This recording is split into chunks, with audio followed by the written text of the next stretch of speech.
Strangsala Aitarma Officer Tripura State Cooperative Consumer Federation Limited Ingai Annual General Meeting Klaizaka. Strangsala Tripura State Cooperative Consumers Federation Limited ni Bishakamani Shalnorogai Kaisha Panda Shangsaka Aitorma Habanogo Oshali Panda Nograyokra Angai Manjakika Minister Shuklajoro Nuatia Chairman Ranjoy Deb Chairman Tripura State Cooperative Consumers Federation Limited ni Manik Dashno Khoboi Kubunirok দ্বিতীয়বারে ক্ষমতা আসার পরে এবং আমাকে দায়িত্ব দেওয়ার পরে আজকে এই টিএস সিসিএফ যে আমাদের জেনারেল মিটিং এই মিটিংয়ে যারা উপস্থিত রয়েছেন বিভিন্ন প্রান্ত থেকে আগত বিশেষ করে আমাদের ল্যান্ড স্টেট যারা প্রেসিডেন্ট চেয়ারম্যান এবং অন্যান্য যারা উপস্থিত রয়েছেন আমি সকলকে আন্তরিক অভিনন্দন এবং ধন্যবাদ জানাবো যারা আজকে এই আমাদের সভাটাকে রাজ্যে মানুষের কাছে তুলে ধরা এবং এই সভার মাধ্যমে রাজ্যের মানুষকে সচেতন করার জন্য যারা এসেছেন আমাদের বিশেষ করে যারা সাংবাদিক বন্ধু সকলকে আন্তরিক অভিনন্দন এবং ধন্যবাদ জানিয়ে আমার কয়েকটি কথা আমি একটু শেয়ার করব। দেখো আপনারা অবগত আছে যে বিশেষ করে আমাদের এই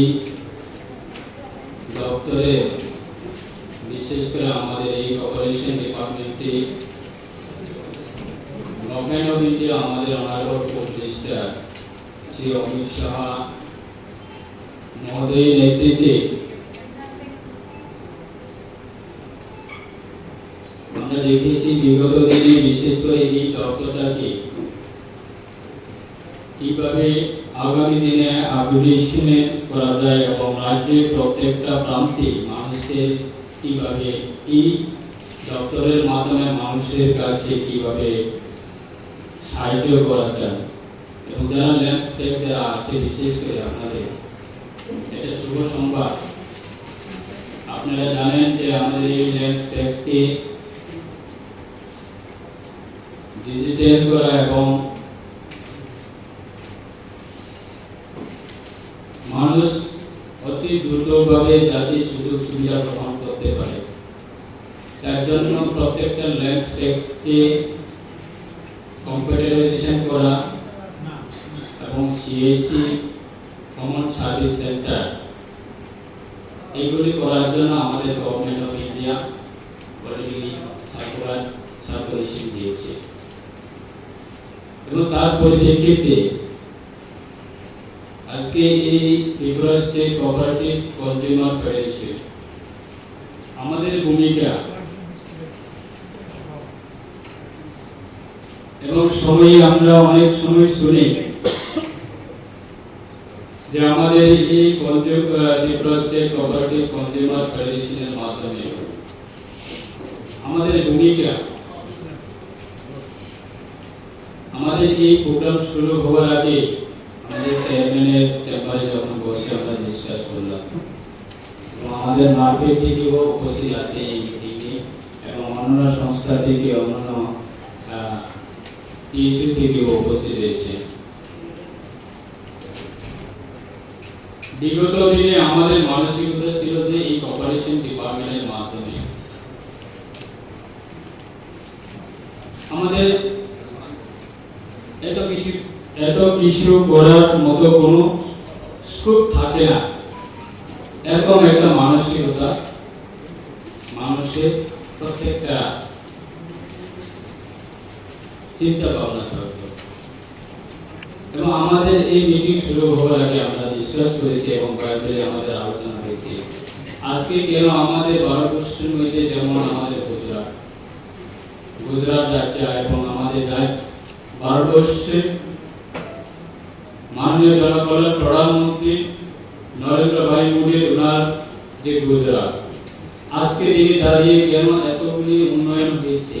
কিভাবে সম্ভব, কি কারণে হয়েছে, এই কর্পোরেশন ডিপার্টমেন্টের মাধ্যমে গুজরাটে অনেকগুলি স্কিম, অনেকগুলি উন্নয়নের কাজ সেগুলি গুজরাটে দিয়েছি। আজকে সেটাই আমরা বলবো। আমি যখন বিগত 4 বছরে যখন আমি ডিএসএসসি চেয়ারম্যান ছিলাম, আমি গর্বের বিষয়, আমি গর্বের সাথে আপনার কাছে আমার অবগত করতে চাই। যখন আমি ডিএসএসসি চেয়ারে যখন বসেছি প্রথমে শুরুতে,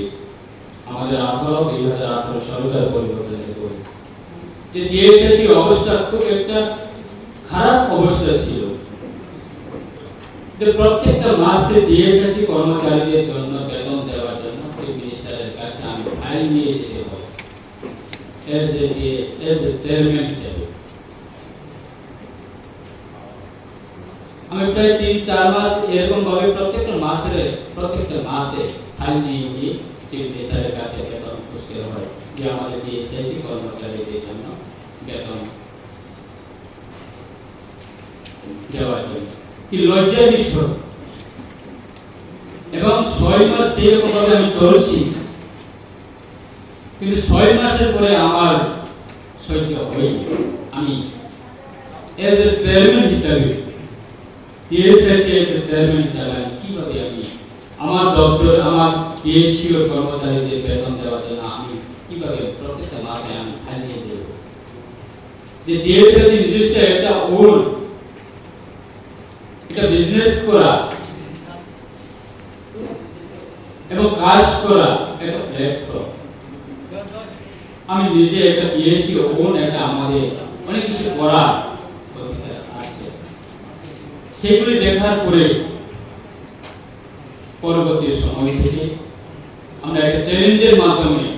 প্রত্যেকটা কর্মচারীকে সঙ্গে নিয়ে এবং আমাদের এমডি এবং বিশেষ করে আমাদের ইন্ডাস্ট্রি যারা আপার লেভেলে যারা অফিসার আছে, সেক্রেটারি, তাদের সহযোগিতায় এমন জায়গা পৌঁছে দিচ্ছে যে ডিএসএসসি আজকে দিনে আশা করি প্রত্যেকটা পিএসসির সঙ্গে যদি তুলনা করি, আমাদের রাজ্যে আজকে ডিএসএসসি খুব একটা ভালো পজিশনে আছে। এবং আমাদের এই কোঅপারেশন ডিপার্টমেন্টকে Tripura state cooperative consumer federation আমরা আগামী দিনে মিটিং বসবো, রিভিউ করবো এবং অতি দ্রুতভাবে আমরা এই আমাদের সেক্টরের মাধ্যমে, ডিএসসির মাধ্যমে বা কোঅপারেটিভের মাধ্যমে আমরা আগামী দিনে কিভাবে আমরা রাজ্যের মানুষকে কিভাবে সার্ভিস দেওয়া যায়, রাজ্যের মানুষকে কিভাবে সেবা করা যায় এবং কিভাবে আমাদের এই সেক্টরটাকে আপগ্রেডেশন করা যায়,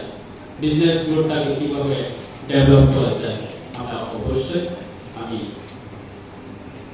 আমাদের যারা আধিকারিক আছে,